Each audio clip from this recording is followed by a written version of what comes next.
On the gems of the Russell-Cotes Art Gallery and Museum is a little different, as I'm going to focus on the ceramics and also to ask you to think about East Cliff Hall, as it was originally called, as a work of art in its own right. I also want to tell you a little bit about Merton and Annie Russell-Cotes, again questioning whether they were collectors or decorators.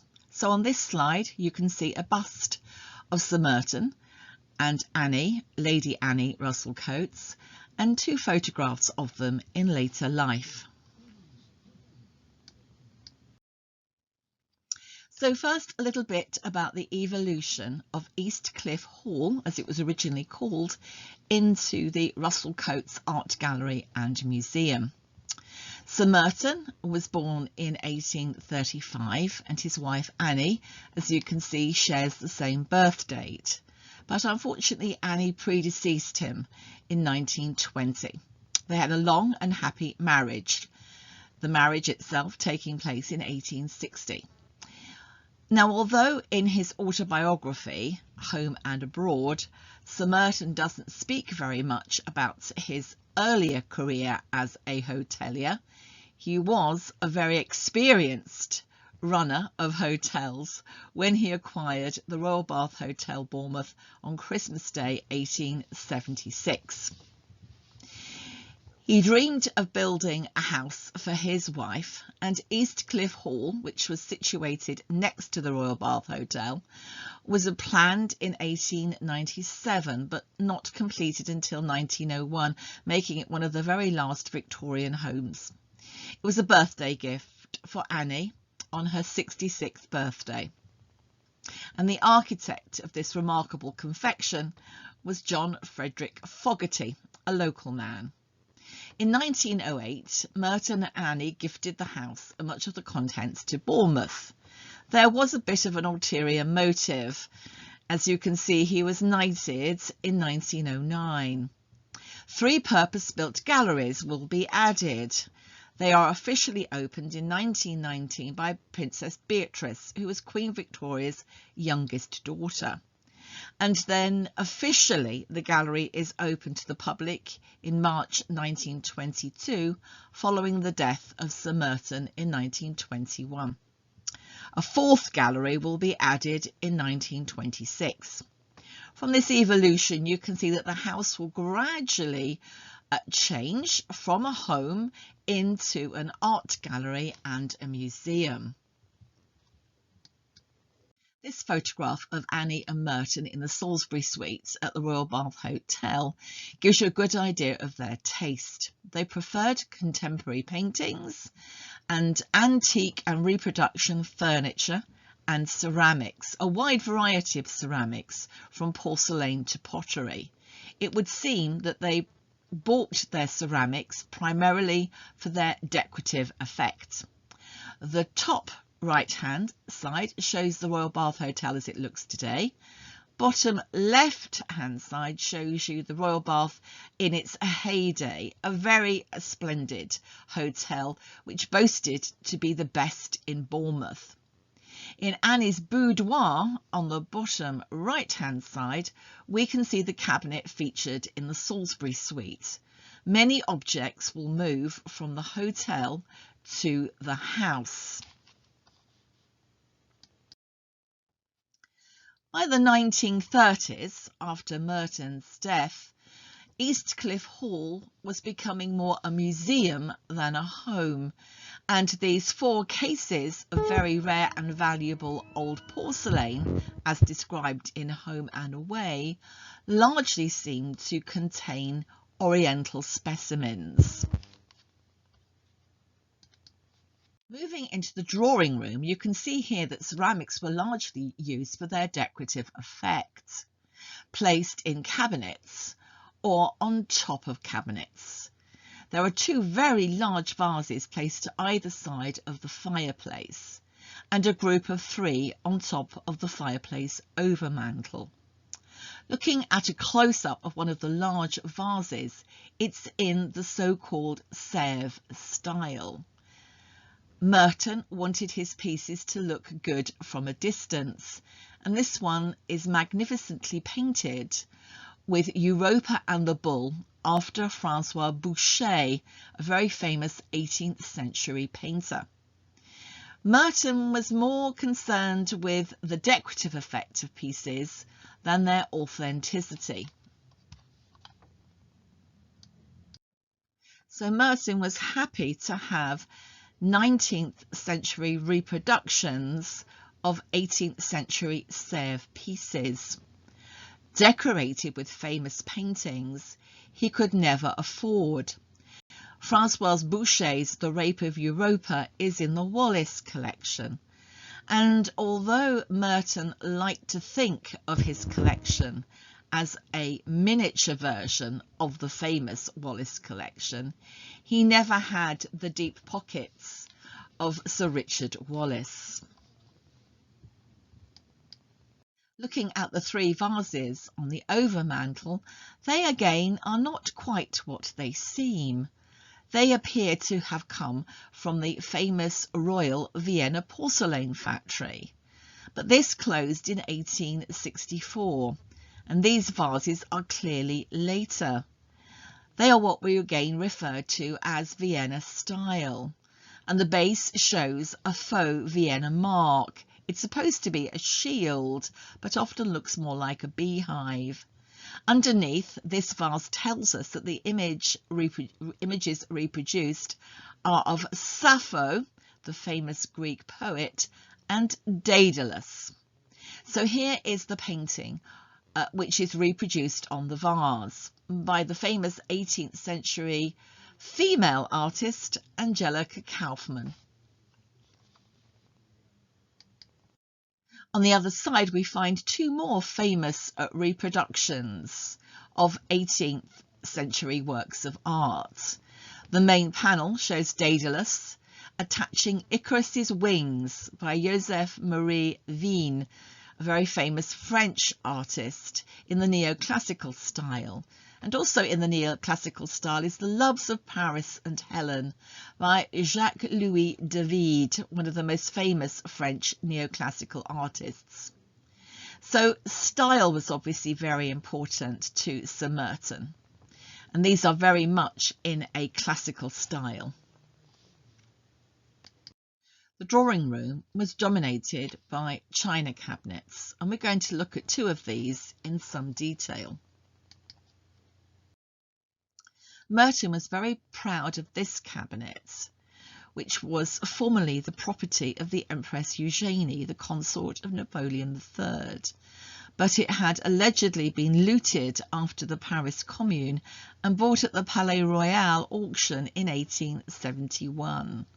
Merton includes a photograph of this in his autobiography Home and Abroad, allowing me to reconstruct it. On the top shelf we can see Europa, and from a distance she looks like an 18th century Derby figure, but in reality she is a reproduction by Samson of Paris, and the same is true of the figure next to her, which is of Neptune. On the shelf below we have Queen Victoria, which may have been made by a French factory situated at Choisy-le-Roi. Although it's dated 1887, this in fact refers to her jubilee of that year. And finally, on the bottom shelf, we have what appears to be a reproduction of a Meissen figure. So from a distance, all these figures look jolly good and would fool the eye into thinking they were 18th century. It's only on closer inspection that you realise that they are all 19th century reproductions. Here's a close-up of the figure of Queen Victoria, England's glory, 1887, celebrating her jubilee. This is the only other example I've been able to find of it, and it went through the auction house Tuvies. The other impressive cabinet in the drawing room is filled full of white biscuit china. That's unglazed porcelain, which Merton tells us he was particularly fond of. Again, using a photograph from home and abroad, I have been able to reconstruct this cabinet. On one of the lower shelves, we can see this Minton Parian figure. These figures were known as statues of the people because they were relatively inexpensive. Minton produced over 500 different designs for Parian figures between 1846 and 1910, but many other factories made them too: Copeland, Wedgwood, and there were several continental makers. Merton tells us that he was following in the footsteps of another collector that he admired, Thomas H. Woods of Christie, Mansion and Woods, the famous auction house. Apparently he, like myself, had a great love for white bisque china, possessing a remarkably fine collection. Merton often likes to name drop in his autobiography, and he was obviously rather proud of knowing such a famous figure in the auction world who had, in fact, retired to Bournemouth. Along the top of the cabinet, we can identify in the centre a magnificent Parian figure of an Amazon on horseback by Jean-Jacques Foucher, first exhibited at the Great Exhibition in 1851. To either side, we can see Ariadne and the Panther, another Minton Parian figure, modelled by John Bell from the original marble by Dannecker. And on the other side, also by Minton, Una and the Lion by John Bell. These were marketed through Summerlees Art Manufactures, a company set up by Henry Cole, best known as the director of the Ornamental Museum, which will become the famous V&A. You can see that they were not expensive. A small Ariadne and the Panther was £1, the large size £2, which is how they earned their epithet of statues for the people. On the central shelf, we can identify a Minton Parian figure after the Greek slave by the American sculptor Hiram Powers. This caused a sensation at the Great Exhibition in 1851. Merton also acquired reproductions of famous classical figures, the Venus de Milo and the Venus or Aphrodite of the beautiful buttocks, as she was commonly known. Cupid and Psyche was another really popular antique work of art which was reproduced in Parian or biscuit porcelain. Whilst this looks like it should be Minton, in fact the example in Sir Merton's collection was made at Meissen. It bears the distinctive incised crossed swords within a triangle used on biscuit porcelain during the so-called Marcolini period from 1774 to 1814. This very popular figure was replicated by Minton, Wedgwood and at Sèvres. This might look like it's another reproduction of a famous antique figure, but in fact it was modelled at Meissen at the end of the 18th century. It also bears the incised crossed swords within a triangle mark. It depicts the tragic story of Hero and Leander, as Hero died swimming the Dardanelles in his attempt to reach Leander. This figure is completely different in style, being modelled after a famous group by J.J. Candler, who worked for Meissen in the early 18th century. It also depicts a classical myth, the story of Europa and the bull, in which Europa is abducted by Zeus in the form of a bull. This bisque figure by Villon and Bowery is also completely different in style. You can see that it was originally placed on the bottom shelf of the cabinet. It's based on a famous painting by Meissonier, a cavalier in the time of Louis XIII. The original painting is in the Wallace collection, and again perhaps gives some indication of Merton's ambitions. He could not afford a painting by Meissonier at the end of the 19th century, but he was able to procure a reproduction, a copy of a work by Meissonier, The Smoker, Le Fumeur, by Reginald Arnold, which you can still see hanging in the Russell-Cotes Art Gallery. I was not able to reconstruct this cabinet as no photograph survives either of the cabinet at East Cliff Hall or once it became the Russell-Cotes Art Gallery and Museum. So having found several choice pieces during my survey of the ceramics in the collection, I suggested that some of these could be displayed to better advantage in the drawing room.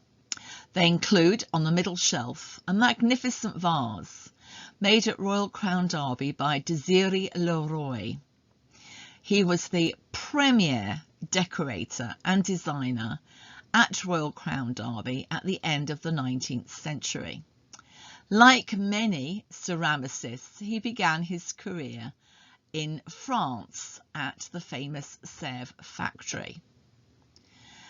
On the bottom shelf, different in style and looking rather like a Limoges enamel, we have some pieces from the Kerr and Binns Worcester factory in the style of Thomas Bott, who specialised in these white enamels on a dark blue background. And to either side of them, in the style of Sèvres and even with faux Sèvres marks, we have two ice pails marked L. Grisey, clearly the painter, which appear again to reproduce well-known paintings, in this case Dutch or Flemish rather than French or Italian. And hopefully these give you a better idea of the collection, as I wouldn't want you to think that it was all reproductions. When Merton bought contemporary pieces, Victorian pieces, either by Royal Crown Derby or Worcester, or even contemporary Sèvres pieces, he was on firmer ground. But when he tried to buy 18th century pieces, it's clear that he didn't have the knowledge to really understand or to recognise the difference between a reproduction and an original. To be fair to Merton, I don't think that he was really driven by archaeological accuracy.